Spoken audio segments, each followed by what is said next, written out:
మొదటిసారిగా గీసిన మీసం, మొదట వేసిన ద్రౌపది వేషం, నెల పరీక్షలో వచ్చిన సున్నా, గోడ కుర్చీ వేయించిన నాన్న, పంచుకున్న పిప్పరమెంటు, పీరు సాయిబు పూసిన సెంటు,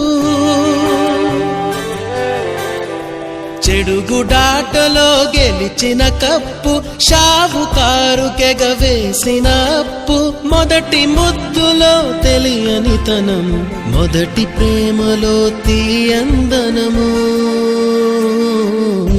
గుర్తుకొస్తున్నాయి, గుర్తుకొస్తున్నాయి.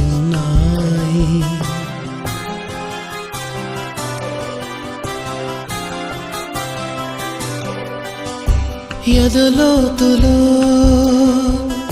ఏ మూలనో నిదురించు జ్ఞాపకాలు నిద్రలేస్తున్నాయి.